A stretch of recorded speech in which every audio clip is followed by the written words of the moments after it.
right. අපි දැන් ලෑස්ති වෙන්නේ අපේ විභාග වැඩපිළිවෙලේ. right. අපි තුන්වෙනි වාර විභාගයේ වෙනුවෙන් වෙනම සැලැස්මක් හදලා ඒ වෙනුවෙන් අපි ප්‍රශ්න පත්‍ර පන්තියේ කරලා ඒවා සාකච්ඡා කරලා ඒවැ හරි වැරදි බලලා විභාගෙට සූදානම් වෙමින් ඉන්න ගමන් තියෙන්නේ.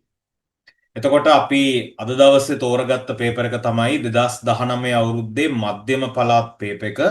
ඒකේ පළවෙනි පත්‍රය තමයි අපි දැන් සාකච්ඡා කරන්න යන්නේ. ඒ ප්‍රශ්නවලට අදාළ පාඩම්වල කොටසුත් මතක් කරගෙන තමයි යන්න ඕන. නිකම්ම උත්තරේ විතරක් ලියාගත්ත කියලා වැඩක් නැහැ. ඒ උත්තර ගත්ත ක්‍රමය, ඒවැ අඩුපාඩු, ඒ වගේම වැරදිලා තියෙනවා නම් ඒ වගේ එකක් නැවත වරදින් නැති වෙන්න කොහොමද ලියන්නේ කියන එකත් ඔළුවට දාගෙන තමයි අපි මේ ඩිස්කෂන් එක කරන්න ඕන.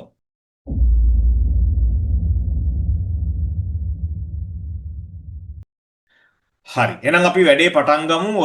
අද අපි තෝරගෙන තියෙන පේපර් එක 2019 අවුරුද්දේ මධ්‍යම පළාත් තුන්වෙනි වාර විභාග පේපර් එක. මේ වෙනකොට ඔයගොල්ලෝ උත්තර ලියලා ඉවරයි පන්තියේ. අපි දැන් උත්තර ටික සාකච්ඡා කරමු. ළමයි මුලින්ම අපි දන්නවා පළවෙනි කොටසේ පේපර් එකක් කරනකොට අපි එක ප්‍රශ්නයකට ලකුණු දෙක බැගින් ලැබෙන්නේ. එතකොට මේ ලකුණු දෙක ලැබෙද්දී උත්තරේ විතරක් දාලා හරියන්නේ නැහැ. සමහර ප්‍රශ්න තියෙන්න පුළුවන් උත්තරේ විතරක් දාන්න වෙන. නමුත් වැඩිම අවස්ථාවක් තියෙන්නේ ක්‍රමයක් සහිතව උත්තරයට යන්න. එතකොට මේ ක්‍රමය මේක කෙටි ප්‍රශ්න නිසා නැත්තම් පළවෙනි කොටසේ ප්‍රශ්න නිසා සමහර අයගේ ඔළුවේ තියෙනවා මේවට අපි කෙටි උත්තර ලියන්න ඕනේ කියලා. එහෙම එකක් නැහැ. ඕගොල්ලෝ උත්තර පත්‍රය බලද්දි තේරෙනවා. දැන් මම ඔයගොල්ලන්ට උත්තර පත්‍ර දීලා තියෙනවා. ඒ වගේම උත්තර පත්‍ර බලද්දි හරි මාකින් ස්කීම් එකේ හැමතිස්සෙම උත්තරයට සහ ඒ උත්තරේ ගත්ත ක්‍රමයට ලකුණු බෙදිලා තියෙනවා. දැන් මේ පේපර් එකේදී නම් පළවෙනි කියන්නේ පේපරේ පළවෙනි කොටසේ ප්‍රශ්නවලට ක්‍රමයට එකයි උත්තරයට එකයි විදිහට තමයි ගොඩක් වෙලාවට ලකුණු ලැබෙන්නේ. ඒ නිසා මතක තියාගන්න එක කොටස කියලා හිතලා උත්තරේ විතරක් දාන්න එපා. ඒකට අදාළ ක්‍රමය ලියන්න ඕන.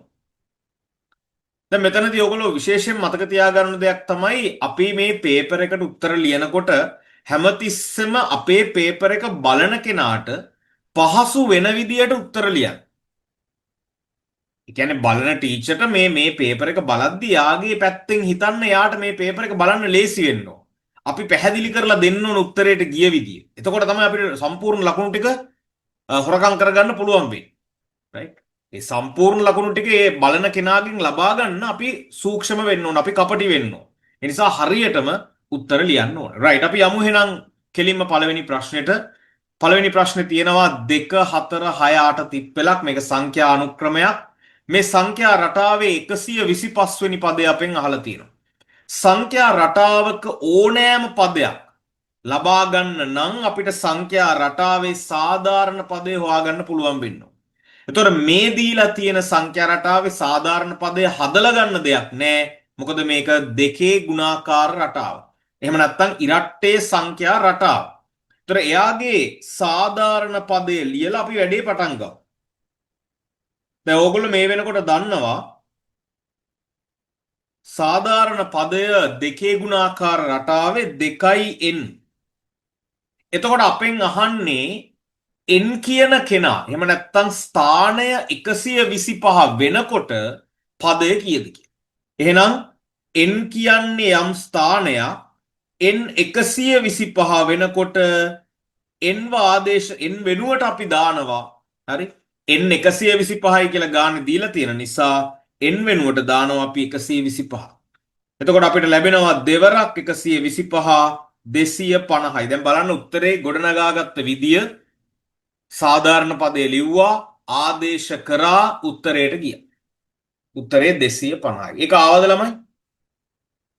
ඔව් සර්. ඔව් සර්. රයිට්. අපි යනවා දෙවනි ප්‍රශ්නෙට. මේකට අපිට දීලා තියෙන්නේ වීජීය ප්‍රකාශනයක් ආදේශයක් දීලා තියෙනවා. ආදේශ කරනවා කියලා කියන්නේ වීජීය ප්‍රකාශනයේ තියෙන අගය නිශ්චිතව නොදන්නා අකුරට ඉලක්කම යොදන එක. මේ අරයව අයින් කරලා ඒ වෙනුවට දානවා ඉලක්කම. එතකොට මොකද වෙන්නේ? ආදේශ කරනකොට අපිට මතක තියෙන්න ඕන මෙතන ගුණිතයක් තියෙන බව. x වෙනුවට 2 දැම්මා. ඊළඟට අපි ගණිත කර්ම අනුපිළිවෙල මතක තියාගන්න ඕනේ. මේ ගාන නම් හරිම ලේසි. හැබැයි ගණිත කර්ම සුළු කිරීමේ අනුපිළිවෙලත් මතක තියාගන්න අපිට ඕන වෙනවා. ගුණ කිරීමයි එකතු කිරීමයි එකට තියෙනකොට මුලින් කරන්නේ ගුණ කිරීම. එතකොට 3 වරක් 2 6යි 6යි 4යි 10යි. එතකොට දෙවෙනි ප්‍රශ්නෙට උත්තරේ 10යි. ආදේශ කරලා පෙන්නලා 10 කියන උත්තරේ ගත්තාම තමයි ඒ ප්‍රශ්නට අදාළ ලකුණු දෙකම හම්බ වෙන්නේ. ඊළඟට තුන්වෙනියට අපිට දීලා තියෙනවා ජ්‍යාමිතික ප්‍රශ්නයක්. ත්‍රිකෝණයක මේ දීලා තියෙන ළමයි බාහිර කෝණ 3. අපි මේ වෙනකොට දන්නවා ත්‍රිකෝණය ගැනත් චතුරස්‍රය ගැනත් අපි අටවසර ඉගෙන ගත්තා. ත්‍රිකෝණයක් වුණත් චතුරස්‍රයක් වුණත් බාහිර කෝණවල එකතුව අංශක 360යි. ඒතර අපිට තියෙන මේ සම්බන්ධය ගොඩනගා ගන්න a එකතු කිරීම 135 එකතු කිරීම 130 360යි. මම පන්තිවලදී ඔයගලන්ට කියලා තියෙනවා මේ වගේ එකක් ලිව්වහම දැන් ඉඳන්ම පුරුදු වෙන්න. එහෙම ලියපු හේතුව ලියන්න. මොකක්ද හේතුව? ත්‍රිකෝණයක බාහිර කෝණ. ත්‍රිකෝණයක බාහිර කෝණ කියලා ලියන්න. ඊට පස්සේ අපිට පුළුවන් A 135යි 130යි පැත්තක ඕගලන්ට ඔහොම එකතු කරගන්න පුළුවන්. විභාගයේ දවසේදී මම නම් ඕගලන්ට යෝජනා කරන දේ තමයි කටු වැඩ කරන්න. right? විභාග දවසේදී කටු වැඩ පැත්තක කරන්න. මොකද හිතෙන් කරන්න යන්න එපා. කලබලයට වරදිනවා. ඒ නිසා පැත්තකින් කටු වැඩ ටික කරමු අපි 5යි 3යි 3යි 6යි 265යි.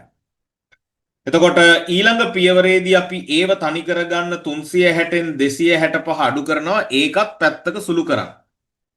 ඒකෙත් කටු වැඩ පැත්තක කරන්න. වඩා හොඳයිනේ. මේ කලබල වෙලා වරද්ද ගන්නවට වඩා උත්තරේ මෙච්චර දන්න එකේ සම්පූර්ණ ලකුණු දෙකම ගන්න එක තමයි හොඳම දේ. එතකොට මොකද වෙන්නේ? මෙතන ඉල්ල ගත්තාම 10න් 5ක් 5යි. දැන් මෙතන තියෙන්නේ 5යි 15න් 6ක් 9යි. මෙතන දැන් දෙකම ගියාම උත්තරේට ආවද බලන්න අංශක 95ක් ඒ වල අගය. දැන් වැඩේ පැහැදිලි වෙගෙන එනව නේද? කොහොමද අපි උත්තර ලියන්නේ කියලා. මේකේ උත්තරේ විතරක් දැනගෙන වැඩක් නෑ. මේ උත්තර සාකච්ඡාවේ බලාපොරොත්තුව තමයි උත්තර ලියන විදිය. ගොඩක් අයට තියෙන ප්‍රශ්නේ කොහොමද මාකින් ස්කීම් එකට ගැලපෙන්න අපි ලියන්නේ? කොහොමද අපි සම්පූර්ණ ලකුණු ගන්න? දැන් ඔයගොල්ලෝ දන්නවා අපේ පන්තියේ ඉලක්කය ලකුණු 90. එතනින් එහාට යන්න ඕනේ. එතකොට එහෙම යන්න නම් අපි දන්න ටිකේ ගන්න පුළුවන් උපරිම ලකුණු ටික ගන්න ඕනේ. එහෙම ගන්න නම් මතක තියාගන්න ලියන්න ඕනේ. දැන් සමහර අය හිතනවානේ ගණන් වල ලියන්න ඕනේ. හදන්න තියෙන පොඩ්ඩක් ටක් ගාලා මනෝමයෙන් හදලා උත්තරේ දැම්මම හරි කියලා. ඒව බෑ. හරි. මනෝමයෙන් සුළු කිරීම එහෙම කරගත්තර කමක් නැහැ. හැබැයි උත්තර ලියද්දී අදාළ පියවරවල් නොලිය ඉන්න බෑ. හරි. ඊළඟට කාලේ පාඩමෙන් ප්‍රශ්නයක් තියෙනවා. ඔයගලන්ට මතක ඇති කාල කලාප ගැන අපි ඉගෙන ගත්තා. මේ ලෙබනනය කියන රට තියෙන ධන දෙක කාල කලාපේලු. ලංකාව තියෙන්නේ ධන පහමාර කාල කලාපේ. ඒ කියන්නේ දැන් ග්‍රීනිච් මධ්‍යහන රේඛාව ඉඳලා බලනකොට ලෙබනනය ඉන්නවා මුලින්. ඊට පස්සේ තමයි ලංකාවේ. ඒතර අපි දන්නවා මේ වෙනකොට නැගෙනහිර පැත්තෙන් තමයි ඉර පායන්නේ. එතකොට අපේ ඔළුවට එන්න ඕන මුලින්ම ඒ කියන්නේ ලංකාවට ඉර පායනවා මුලින්. ඊට පස්සේ තමයි ලෙබනනයට ඉර පායන්නේ. ඒ කියන්නේ හැමතිස්සෙම අපේ වෙලාව ඉස්සරහෙන් තියෙන්නේ. ඒකනේ ධන දෙක වෙලා ධන පහ මාරු වුණාම වෙනස ධන 3මාරක් වෙන්නේ. නේ අපිට වෙලාව වැඩි හැමතිස්සෙම. එතකොට අපි ඉස්සෙල්ලම හොයාගමු ලංකාවේ අගයයි ලෙබනනේ කාල කලාපයේ අගය අතර වෙනස. ඒක අපි හොයාගමු ධන පහමාර අඩු කිරීම ධන 2. හරිනේ? ධන පහමාර අඩු කිරීම ධන 2. එතකොට අපිට එනවා ධන 3මාරක වෙනසක් තියෙනවා. ඒ කියන්නේ ලංකාවේ වෙලාව හැමතිස්සෙම පැය 3මාරක් කලින්. එතකොට ලංකාවේ වෙලාව පහමාරයි නම් 17:30 කියන්නේ ළමයි පැය 24 ක්‍රමයෙන්නේ. එතකොට අපි පැය 12 ක්‍රමයෙන් හිතුවොත් ලංකාවේ වෙලාව දැන් හවස 5:30යි. එහෙනම් ඒගොල්ලන්ගේ වෙලාව තාම 5යි ගාණක් වෙලා නැහැ. මොකද අපිට මුලින් පහමාර වෙනවා. එහෙනම් අපි මොකද්ද කරන්න ඕන? මේ 17:30න් 3:30ක් අඩු කරා නම් දැනට ඒගොල්ලොන්ට තාම දවල් නේද? අපිට දැන් හවස් වෙලා. එතකොට මොකද වෙන්නේ? මෙතනින් 0යි මෙතනින් 14යි. ළමයි ඒගොල්ලන්ගේ වෙලාව කීයද? ලෙබනනේ වේලාව ඔයගලන්ට 14යි ඩබල් ඩොට් 0.2 ලියන්නත් පුළුවන්. එහෙම නැත්නම් පස්වරු 2යි කියලා ලියන්නත් පුළුවන්. ඒ දෙකම හරි. ඉතින් ඒගොල්ලෝ අපිට දීලා තියෙන පැය 24 ක්‍රමයෙන් නිසා මම ඒක ලිව්වා පැය 24 ක්‍රමයෙන්ම. ඊළඟට 5 වෙනි ප්‍රශ්නේ. දෙක වැඩි කිරීම 3 වර්ගය බලවල ගුණිතයක් ලෙස ලියන්න. ළමයි මුලින් මතක තියාගන්න මේ ලියලා තියෙන විදියට අපි කියන්නේ ඒ වචනේත් මතක තියාගන්න ඕන මේ තියෙන්නේ ගුණිතයක බලය. ඔය දැන් ඒගොල්ලෝ දීලා තියෙන්නේ ගුණිතයක බලය.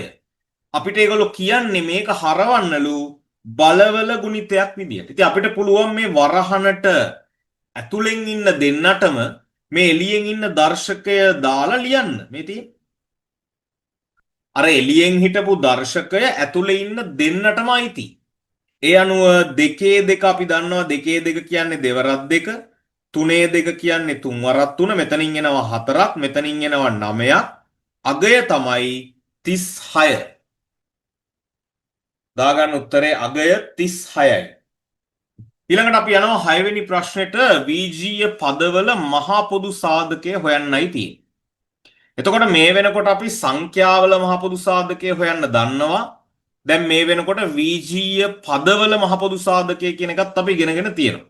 හරි දැන් අපි 7 වසරේ තමයි අර සංඛ්‍යාවල මහ පොදු සාධකය හොයන ක්‍රම ගොඩක් ඉගෙන ගත්තා. දැන් මේ වෙනකොට අපි ඒක වීජීය පදවලට ගෙනල්ලා තියෙනවා. අපි ටක් ගාලා හොයමු.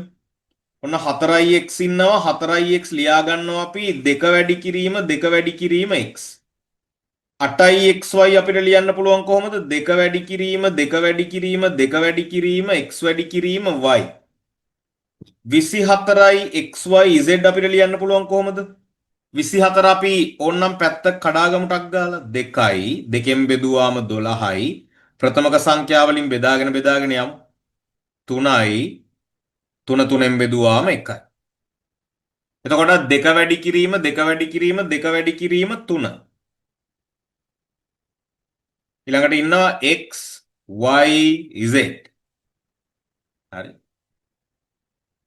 එතකොට ළමයි දැන් අපිට මහ පොදු සාධකය හොයන්න නම් මොකද්ද කරන්න වෙන්නේ මේ තුන් දෙනාටම පොදුවේ තියෙන ටික අපි බලන්න වෙනවා තුන් දෙනාටම පොදුවේ තියෙන මොනවද තියෙන්නේ ඔන්න මම වෙන පාටකින් පෙන්නන්නම් ඒක මෙතන 1 2ක් පොදුයි මෙතන තව 2ක් පොදුයි ඊට අමතරව x එකක් පොදුයි වෙන මුකුත් නැහැ එතකොට අපිට මොකද්ද ලියන්න වෙන්නේ මෙතනින් 1 2ක් ගත්තා මෙතනින් තව 2ක් ගත්තා මෙතනින් x එකක් ගත්තා උත්තරේ 4x කියලා ගන්නවා හරි අපි ඊළඟට යනවා 7 වෙනි ප්‍රශ්නෙට 7 වෙනි ප්‍රශ්නේ හැදිලා තියෙන්නේ වෘත්තයක කොටස් වලින් වෘත්තයක අංග කියලා අපි ඉගෙන ගත්ත පාඩමක් රූපේ දැක්වෙන වෘත්තයේ කේන්ද්‍රය දීලා තියෙනවා සුළු වෘත්ත ඛණ්ඩය අඳුරු කරන්න කියලා තියෙනවා සුළු වෘත්ත ඛණ්ඩය ළමයි අපිට පේනවා මෙන්න මෙතන තියෙන්නේ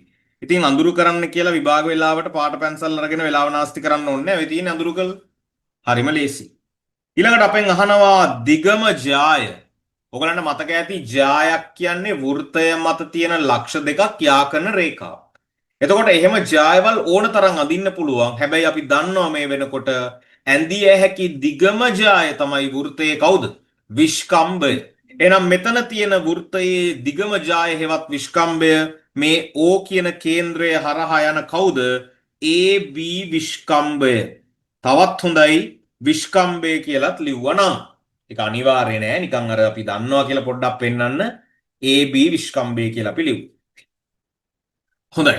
අපි යනවා 8 වෙනි ප්‍රශ්නෙට ඊළඟට.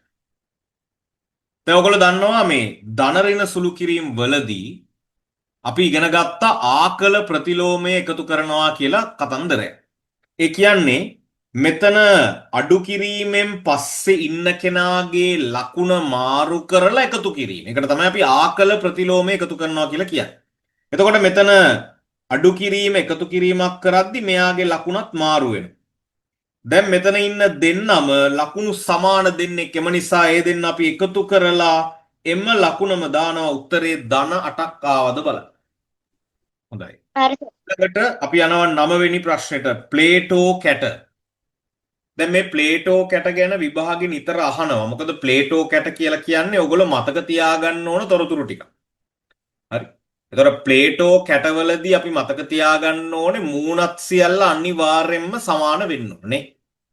එතකොට දැන් උදාහරණයක් විදිහට ඝන කාබය කියන එකට ප්ලේටෝ කැටයක් වෙන්න බෑ. මොකද එයා ඍජු කෝණාශ්‍ර මූණත් උනාට එක සමාන නැහැ. හැබැයි ඝනකය ප්ලේටෝ කැටයක් වෙනවා. හරි. ඔය ඝනවස්තු පාඩමේ මුහුණත්දාර ශීර්ෂ ටික එහෙම පාඩම් කරලා තියාගන්න.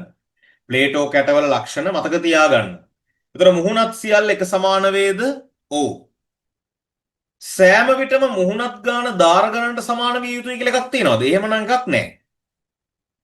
හැබැයි සෑම ශීර්ෂයකදීම හමුවන මුහුණත් ගණන සහ දාර ගණන සමාන වෙන්න ඕනේ. ඒක අනිවාර්යයි. ඊළඟට එන්න 10 වෙනි ප්‍රශ්නෙට. සමචතුරස්‍රාකාර මල් පාත්තියක වර්ගඵලය දීලා තියෙනවා. වර්ගඵලය කියලා කියන්නේ ඇතුළත ඉඩ. වර්ගඵලය කියන්නේ ඇතුළත ඉඩ. එතකොට මේ වර්ගඵලය ලැබෙන්නේ අපිට සමචතුරස්‍රයක පැත්තක දිගෙන් ගුණ කරා. එතකොට මේගොල්ලෝ ගාන අපෙන් කන පිටට අහලා තියෙනවා සමචතුරස්‍රාකාර මේක ළමයි සමචතුරස්‍ර මල් පාත්තියක් කියලා දෙයි, ඉඩමක් කියලා දෙයි, ආස්තරයක් කියලා දෙයි, කොළ කෑල්ලක් කියලා දෙයි, මොකක් කියලා දුන්නත් ගාන හදන්නේ එකම විදියට. මෙයාගේ වර්ගඵලය ලැබෙන්නේ අපි මේකේ පැත්තක දිග a කියලා ගත්තොත් a ගුණ කිරීම a ගෙන් තමයි 121 ඇවිල්ලා තියෙන්නේ. නේ? right? එතකොට පැත්තක දිග a නම් a ගුණ කිරීම a ගෙන් තමයි මේ 121 හැදෙන්නේ. එතකොට පැත්තක දිග හොයනවා කියලා කියන්නේ a වර්ගය 121 නිසා දෙපසම වර්ගමූලය ගැනීම. එතකොට වර්ගයට වර්ගමූලය ඉවත් වෙලා a වෙනවා 121 කියලා කියන්නේ ඔයගොල්ලෝ පාඩම් කරලා තියෙනවා මේ පූර්ණ වර්ග සංඛ්‍යා. 121 ලැබෙන්නේ 11 වර්ගයේ. එහෙනම් අපිට 11 වර්ගය කියලා කියන්නේ 121යි නම් එයාගේ වර්ගමූලය ගන්නකොට 11යි m. ඊළඟට අපෙන් අහලා තියෙනවා දෙවනි කොටසේ බලන්න චූටි ගාණක් වුණාට වැඩ ගොඩක් තියෙනවා මේ ගානේ කරන්න. පරිමිතිය හොයන්න අපි මොකද කරන්නේ? පැත්තක දිග දන්නවනම් ඒ වගේ ඒවා හතරක් ගන්නවා. එතකොට මීටර 44යි කියලා අපිට ලැබෙනවා. right. ඔන්න දැන් පළවෙනි ප්‍රශ්න 10 අපි කතා කරලා ඉවරයි. right. දැන් අපි යනවා 11 වෙනි ප්‍රශ්නෙට. මේකේ අහලා තියෙන්නේ භ්‍රමක සම්මිති ගණය කියන එක. ඔයගොල්ලන්ට මතක ඇති භ්‍රමක කේන්ද්‍රයේ ඉඳලා සම්පූර්ණ වටයක් කරකවනකොට එක මතයක සිටින වාර ගණන. හරි. එතකොට එක මතක සිටින වාර ගණනට තමයි භ්‍රමක සම්මිති ගණය කියලා කියන්නේ. ඍජු කෝණාශ්‍රයක් ගත්තොත් එහෙම සම්පූර්ණ වටයක් කරකවනකොට ඒ මුල් පිහිටුමේ හිටිනවා නේද? ඍජු කෝණාශ්‍රය සම්පූර්ණ වටයක් මෙන්න මේ වගේ ස්ථානයක් නේද? හරි මැද ස්ථානයේ ඉඳලා භ්‍රමණ කේන්ද්‍රය ඒ භ්‍රමක කේන්ද්‍රයේ ඉඳලා මෙතන ඉඳලා මොකක් හරි උල් වස්තුවක් තියාගෙන මේක කරකැවුවොත් එයාගේ මුල් පිහිටීම මත සම්පූර්ණ වටයක් ගිහිල්ලා ඉවර වෙනකොට දෙපාරක් හිටිනවා. ඒක පැහැදිලි. එතකොට එයාගේ භ්‍රමක සම්මිති ගණය කියලා කියන්නේ 2යි. ඊළඟට මේ තියෙන්නේ සවිදි ෂඩශ්‍රයක්. එයා සම්පූර්ණ වටයක් කරකවනකොට එයාගේ මුල් පිහිටීම මත 6 පාරක් හිටිනවා. ඒ අනුව භ්‍රමක සම්මිති ගණය 6යි. ඉතින් ඒවට වැඩි වෙලාවක් යන්නේ නැහැ. හැබැයි ඊට උඩ තිබ්බ ප්‍රශ්නේ ටිකක් වැඩිපුර වෙලා යනවා. ඉතින් අපි දැනගන්න ඕන ටයිම් එක මැනේජ් කරගන්න මේ අදාළ ප්‍රශ්නෙට අනුව. හරි? right 12. නිමල් තම වැටුපෙන් 20%ක් දරුවන්ගේ අධ්‍යාපන කටයුතු සඳහා වියදම් කරනවලු. ඒ වියදම් කළ මුදල රුපියල් 17500යිලු. වැටුප කීයද කියලා අපෙන් අහන්න. හොඳ ප්‍රශ්නයක් ලා. අපි දන්නේ නෑ වැටුප.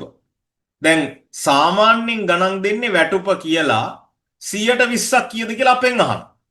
හැබැයි මේ ගානේ විශේෂත්වය තමයි ඒගොල්ලෝ ප්‍රතිශතය දීලා අගය දීලා මුල් අගය තමයි අපෙන් අහන්නේ.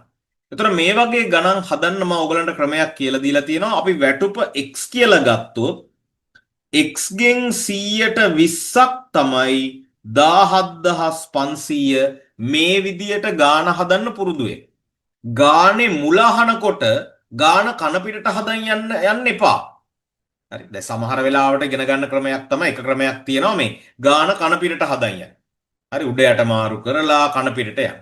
හැබැයි මම ඔයගලන්ට කියලා දෙන ක්‍රමය තමයි එහෙම පටල ගන්න නැතුව ගාන සාමාන්‍ය විදියට මුල ඉඳලා යන්න. නොදන්න එක වෙනුවට x අකුර දාගන්න. එතකොට මේ තියෙන්නේ යාගේ වැටුපෙන් 120ක් කීයද 17500යි. දැන් මේක සුළු කරාම අපිට උත්තරේ ලේසියෙන්ම ලැබෙනවා. ඕකට අපි ඔළුව පටල ගන්න ඕනේ ආපස්සට හදලා. හරි? right අපි සුළු කරමු. අපිට පුළුවන් ලේසියෙන්ම මෙතන බිඳුවට බිඳුවක් කපලා දාන්න. බිඳුවට බිඳුව කැපුණා මෙතනම අපි කපාගමු දෙවරක් 1යි දෙවරක් 5යි. එතකොට අපිට x කියලා කරන්න තියෙන x හොයන්න 17500 මේ යට ඉන්න 5 එහා පැත්තට යනකොට 5න් ගුණ වෙනවා. එක පල්ලෙහෙන් ලියලා වැඩක් නැහැ. හරි. උඩ ඉන්න එක හරිනම් පල්ලෙහාන් ලියන්න ඕන. නමුත් වැඩක් නැහැ. දැන් අපිට තියෙන්නේ 17505න් ගුණ කරන්න. ඕගලන්ට පුළුවන් 175 5න් ගුණ කරලා මේ බිංදු දෙක තියාගන්න අන්තිමට දාන්න. හරි. 175 5න් පැත්තක ගුණ කරමු කටුවැඩ. බිංදු දෙක පස්සේ දාමු අවසානයේට. ඒතර 5 වරක් 5 25යි දෙකක් ඉතුරුයි. 5 වරක් 7 35යි දෙකයි 37යි තුනක් ඉතුරුයි. 5 වරක් 5යි 3යි 8යි. රුපියල් දැන් දාගමු 87500ක් ආවනම් උත්තරේ හරි. හැබැයි ලකුණු ලැබෙනකොට අර මුලින් මෙන්න මේ සම්බන්ධය ගත්තටත් ලකුණක් ලැබිලා තමයි උත්තරේ ලකුණ හම්බුනේ. ඒ නිසා නිකම්ම වෙන තැනක හදලා උත්තරේ මෙතනට දාන්න එපා. ක්‍රමය ලියලා තමයි උත්තරේ ලියන්න ඕන. කන්ටේනර් එක 13 වෙනි ප්‍රශ්නේ කන්ටේනර් එක ගබඩා කර ඇති සීනි ප්‍රමාණය දීලා තියෙනවා ටොන් 5යි කිලෝග්‍රෑම් 400යි. ඕගලන්ට ස්කන්ධය පාඩමේ ගුණ කිරීම, බෙදීම්, එකතු කිරීම, අඩු කිරීම ඔක්කොම ඉගෙනගෙන තියෙන්නේ. right. එතකොට දැන් අපිට තියෙන්නේ මෙන්න මේ ටොන් 5යි කිලෝග්‍රෑම් 407න් ගුණ කරන්න. අපි ගුණ කරගමු 7 වරක් 4 28යි. ඒ නිසා ඔයගොල්ලෝ දන්නවා දෙකක් තියාගන්න විදියක් නැහැ. දෙකක් එහා පැත්තට දෙන්න වෙනවා. 7 වරක් 5 35යි අර දෙකයි ඔක්කොම 37යි. උත්තරේ ටොන් 37යි කිලෝග්‍රෑම් 800යි ලේසියෙන්ම ගන්න පුළුවන්. අපි ඊළඟට යනවා 14 වෙනි ප්‍රශ්නෙට. 10ට අඩු ප්‍රථමක සංඛ්‍යා කියන කුලකය අපිට දීලා තියෙනවා විස්තර කර ලිවීමක් විදිහට තමයි දීලා තියෙන්නේ. හරි? කුලකය විස්තරය තමයි ලියලා තියෙන්නේ. හැබැයි අපෙන් අහනවා අවයව සංගල වරහන් තුල ලිවීමෙන් ඒ කුලකය. දැන් අපි ලියමු. සංගල වරහන දැම්ම 10ට අඩු ප්‍රථමක සංඛ්‍යා මොනවද? 2 3 5 7. නේ අපි පන්තියේ කවියක් විදිහටම ඔක පාඩම් කරගත්තනේ මුල් ටික. 2 3 5 7. ඊළඟට ඉන්නවා 11 13 ඊට පස්සේ ඉන්නවා 17 19. ඊළඟට NA මෙයාට කියන සිංහල නම තමයි අනේකත්වය. ඒගේ අවයව ගණන අවශ්‍යයි ලියා ගන්න. ඒගේ අවයව ගණන හෙවත් අනේකත්වය කීයද? 4යි. හරිද ළමයි? right අපි යනවා ඊළඟට 15 වෙනි ප්‍රශ්නෙට. ස්ථානයක පිහිටීම කියන කොටසෙන් අහලා තියෙන ප්‍රශ්නයක්. ඔගොල්ලෝ දන්නවා O සිට P පිහිටීම ගන්නකොට අපි එක්ක දැන් ස්ථානයක පිහිටීම කියනකොට අපි එක්ක උතුරෙන් ගන්නවා නැත්නම් දකුණෙන් ගන්නවා. දැන් මේකට ගන්න වෙන්නේ දකුණෙන්. හැබැයි දකුණේ ඉඳන් තියෙන කෝණය දීලා නැහැ. නමුත් ඒක හොයාගන්න එක හරිම ලේසි. 90න් 50ක් අඩු කරපු ගමන් 40යි. ඒක හිතෙන් හැදුවට කමක් නැහැ. එතකොට අපිට ලියන්න පුළුවන් දකුණෙන් 40ක් නැගෙනහිරට නැත්නම් S 40යි E. දැන් ඔය දෙකම ලියන්න ඕනේ නැහැ හොඳේ. ඔය දෙකෙන් එකක් ලියන්න. right මම ඔයගලන්ට උත්තර සාකච්ඡා කරන නිසා දෙකම ලිව්වේ. විභාගෙදි දෙකම ලියන්න යන්න එපා. දෙකෙන් එකක් ලිව්වා නම් හොඳටම ඇති. right 16 පුංචි සරල සමීකරණයක් තියෙන්නේ. මේ දෙක එහා පැත්තට යවන්න තියෙන්නේ. දෙක ගුණ කිරීම 3 x සමානයි 6යි. මොකද අර බෙදිලා තියෙන දෙක ඉවත් කරන්න දෙපැත්තම දෙකෙන් ගුණ කරමු. ඉතින් මේ දෙපැත්තම දෙකෙන් ගුණ කරද්දි වම් පැත්තේ දෙක කැපිලා යනවා. ඒ නිසා මම ඒක ලිව්වේ නෑ. ඒ වෙනුවට අපි කරන විදිය තමයි යට තියෙන ඒ දෙක එහා පැත්තට යද්දී ಗುಣ වෙනවා. යට තියෙන බෙදිලා තියෙන දෙක එහා පැත්තට යද්දී ಗುಣ කිරීමක් වෙනවා. right ඊළඟට 17 වෙනි ප්‍රශ්නේ. 17 වෙනි ප්‍රශ්නේ අපිට තියෙන්නේ අනුපාත ගාණක්. හොඳ ප්‍රශ්නයක්. සීනි පිටි සහ පිටි හා බටර් කියලා අනුපාත දෙකක් අපි හදලා බලමු. සීනි තියෙනවා පිටි තියෙනවා 2:3යි. ඊළඟට පිටි සහ බටර් තියෙනවා 3:1යි. ඒ කියන්නේ ළමයි සංයුක්ත කරන්න දෙයක්වත් නැහැ. අලුතෙන් සංයුක්ත කරන්න දෙයක්වත් නැහැ. අපිට පුළුවන් එකම පේලී ලියන්න. නේ? සංයුක්ත කරන්න දෙයක් නැහැ. එකම පේලී ලියන්න පුළුවන්. දෙකේම 3නේ. එතකොට අපෙන් අහනවා සීනි ප්‍රමාණය 200යි නම් මේ බලන්න. සීනි යටින් 70 ගේ ලියාගමු. මොකද අනුපාතය කියන්නේ යමක සරලම අගය. එතකොට 70 ගේ ඒගොල්ලෝ කියනවා ග්‍රෑම් 200යි නම් බටර් ප්‍රමාණය කීයද කියලා. ළමයි 2 200 වෙන්නේ 100න් වැඩි වෙලා. එහෙනම් මෙයත් 100න් වැඩි වුණාම ග්‍රෑම් 100යි කියලා එන්න ඕන. ආවද?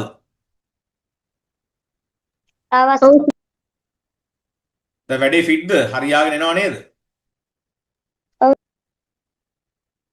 right අපි යනවා 18 වෙනි ප්‍රශ්නෙට. 18 වෙනි ප්‍රශ්නේ අපිට තියෙන්නේ ඝනකාභ හැඩැති ලී කුට්ටියක්. මේක චුට්ටක් විතර අමාරු ප්‍රශ්නයක්. මොකද මේ ඝනකාභයක මුළු පෘෂ්ඨ වර්ගඵලය ළමයින්ට ටිකක් පැටලෙන එකක්. ඒ නිසා පරිස්සමෙන් හදන්න ඕන. පෘෂ්ඨ 6ක් තියෙනවා. එක වගේ සමාන පෘෂ්ඨ දෙක බැගින්. හරි? එතකොට මුළු පෘෂ්ඨවල වර්ගඵලය අපිට දීලා තියෙනවා 220යි. අපි පොඩි සම්බන්ධයක් හදාගමු. කොහොමද මේ 220 හැදෙන්නේ? ඔයගලන්ට මතක ඇති එක පෘෂ්ඨයක වර්ගඵලය ගන්න දිගයි පළලයි ගුණ කරන්න ඕනේ. ඔය විදියට මේ මිනුම් තුන මාරු වෙවි ගුණ වුණා මතක ඇති. මාරු වෙවි ගුණ වෙනවා. ඒ වගේ ඒවා එකපාර දෙකින් ගුණ කරගත්තා නම් ලස්සන සරල ලේසියෙන් උත්තර හදන්න පුළුවන් සමීකරණයක් එනවා. right? දැන් මේකට ළමයි පෘෂ්ඨ 6ට වෙන වෙනම පෘෂ්ඨ 6 වර්ගඵල එකතු කර කර ඉන්න ගියොත් එimhe සෑහෙන වෙලාවක් නාස්තිය. ඒ නිසා අපි දන්නවනේ සම්මුඛ මුහුණත් එකම සයිස් නේ. එතකොට එක සයිස් වර්ගඵල දෙක බැගින් තියෙන නිසා අපි මේකට පන්තියේදී මතක ඇති ඔයගලන්ට පුරුදු වුණා ලේසි ක්‍රමයක්. ඒ තමයි මාරු කර කර ಗುಣ කරපුවා එකතු කරලා එකපාර දෙකින් ಗುಣ කරන්න. මේ බලන්න. එතකොට හැදෙන සමීකරණය හරි ලේසි. මෙයයි මෙයයි ಗುಣ වෙනවා. මෙයයි මෙයයි ಗುಣ වෙනවා. ආයිත් මෙයයි මෙයයි ಗುಣ වෙනවා. හරිද? මාරු වෙවි ಗುಣ වෙලා එකතු වෙලා එකපාර දෙකින් ಗುಣ කර. මොකද එතකොට අපිට මුළු පෘෂ්ඨ වර්ගඵලයට දාලා සම්බන්ධය හැදෙනවා. දැන් අපිට පුළුවන් මේක සුළු වෙන අතරේ දෙපැත්තම ඉස්සෙල්ලා දෙකෙන් බෙදා ගන්න. එතකොට දෙකට දෙක කැපෙනවා. මේ පැත්තේ 110 එනකොටම මෙතන 10යි 5යි 15යි x මෙතනින් එනවා 50. හරිම ලේසියෙන් සමීකරණය විසඳන්න පුළුවන්. දැන් අපිට පුළුවන් මේ ධන 50 එහා පැත්තට ගෙනියන්න ඍණ 50 කරලා. එතකොට ළමයි මෙතන හැදෙනවා 60ක්. මෙතන චුට්ටක් ඉඩ මදි නිසා මම මෙතනට යන්නම්. දෙපැත්තම 15න් බෙදුවහම අපිට ලැබෙනවා අර x කියන අගය 15 වේවා 4යි. එහෙනම් x කියලා කියන්නේ සෙන්ටිමීටර 4යි. චුට්ටක් ඉඩ යන සුළු කිරීම ටිකක් ඒ ගානට පොඩ්ඩක් විතර ඉඩ යනවා. හරි. අපි දැන් ඊළඟට කතා කරන්න යන්නේ 19 වෙනි ප්‍රශ්නය ගැන. 19 වෙනි ප්‍රශ්නේ ඔයගලගෙන් අහලා තියෙනවා පහත කාණ්ඩ අතරින් සවිති ටෙසලා කරන සෑදිය හැකි හැඩතල පමණක් ඇති කාණ්ඩය තෝරා යටින් ඉරක් අඳින්න කියලා. දැන් මේ ප්‍රශ්නේ අහලා තියෙන විදියට ළමයෙක්ට පොඩ්ඩක් රැවටිලා සවිති ටෙසලා කරන නම් ඕනෑම සවිති රූපයකින් ඒවා හදන්න පුළුවන් ඇති කියලා හිතිලා වැරදි උත්තරයකට යන්න ඉඩක් තියෙනවා. ඒ කියන්නේ අපිට දැන් සවිති ටෙසලා කරන කියලා අහපු ගමන් අපිට ඔළුවට මතක් වෙනවා සවිති රූප වලින් එන්නේ නැති හදන්න පුළුවන්. ඒතර ඕනෑම සවිති රූපයකින් සවිති ටෙසලා කරන හදන්න පුළුවන් ඇති කියලා. මේක ඕගොල්ලන්ගේ අච්චු පොතේ පැහැදිලිව දක්වලා තියෙන දෙයක්. සවිදි රූප 3කින් විතරයි සවිදි රැසලා කරන හදන්න පුළුවන්. ඒ නිසා වචනේ තිබ්බට ඕනෑම සවිදි රූපයකින් සවිදි රැසලා කරන හදන්න බෑ. හදන්න පුළුවන් රූප වර්ග 3යි තියෙන්නේ. සමපාද ත්‍රිකෝණය, සමචතුරස්‍රය, සවිදි ෂඩාශ්‍රය. ඔය තුනෙන් විතරයි සවිදි රැසලා කරන හදන්න පුළුවන්. ඒ නිසා කාට හරි හිතෙනවා නම් සවිදි කියන වචනේ තිබ්බහම සවිදි ඕනෑම රූපයකින් සවිදි රැසලා කරන හදන්න පුළුවන් කියලා ඒක වැරදි. ඉතින් එහෙම ඔයගලම අහු කරන්න තමයි මේ ප්‍රශ්නේ දීලා තියෙන්නේ. ඒතර බොහොම පැහැදිලි උත්තරේ වෙන්නේ සවිදි ෂඩාශ්‍රය, සමචතුරාශ්‍රය සහ සමපාද ත්‍රිකෝණයේ තියෙන තුන්වෙනි උත්තරේ.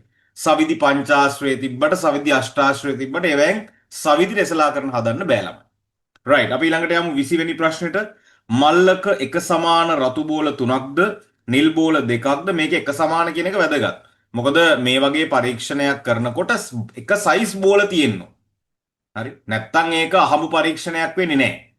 එතකොට රතු පාට බෝල 3යි නිල් පාට බෝල 2යි කහ පාට බෝල 5යි ඔක්කොම බෝල 5යි 2යි 7යි 3යි 10යි. එතකොට අහඹු ලෙස බෝලයක් ඉවතට ගත් විට නිල් බෝලයක් වීමේ සම්භාවිතාවය කියලා කියන්නේ මුළු බෝල ගාන 10යි නිල් බෝල ගාන 2යි. එතකොට 10න් 2 සරල කරාම දෙපැත්තම දෙකෙන් බෙදුවාම දෙපැත්තම කියන්නේ උඩයි යටයි දෙකෙන් බෙදුවාම 5න් 1යි. එතකොට නිල් බෝලයක් වීමේ සම්භාවිතාවය 5න් 1යි කියලා අපිට ලැබෙනවා. ඊළඟ ප්‍රශ්නේ හොඳ ප්‍රශ්නයක්. මේකේ අහන්නේ රතු හෝ කහ. ඒ කියන්නේ රතු වෙන්නත් පුළුවන් කහ වෙන්නත් පුළුවන්. එතකොට අපිට ඒ වගේ වෙලාවක රතු සහ කහ බෝලවල එකතුව ගන්න. මෙතන තියෙනවා රතු බෝල 3කුයි කහ බෝල 5කුයි. ඒ කියන්නේ ඔක්කොම තියෙනවා 8ක්. එයාවත් අපිට සරල කරන්න පුළුවන් උඩයි යටයි දෙකෙන් බෙදලා 5න් 4ක් බවට පත් වෙනවා. මේ සරලම අගය තමයි අපි ඉදිරිපත් කරන්න ඕන. රයිට්. අපි දැන් පළවෙනි කොටසේ ප්‍රශ්න 20ම කතා කරලා ඉවරයි. දැන් ඔයගලන්ට පුළුවන් පළවෙනි පේපර් එකේ ලකුණු ප්‍රමාණය කීයද කියලා දාගන්න 40න් කීයද කියලා. ඒතර අපි ඔයගොල්ලෝ දන්නවා අපේ පන්තියේ ඉලක්කය තමයි ඔයගලන්ගේ වාර විභාගයට යනකොට වාර විභාගයේ කරන පේපර් එකේ ලකුණු මට්ටම පළවෙනි කොටසේ 35ට වඩා උඩින් තියාගන්න හැමතිස්සෙම මහන්සි වෙන්න ඕන. මොකද අපේ අවසාන ඉලක්කය මුළු පේපර් එකේ ලකුණු 90න් උඩ තියාගන්න.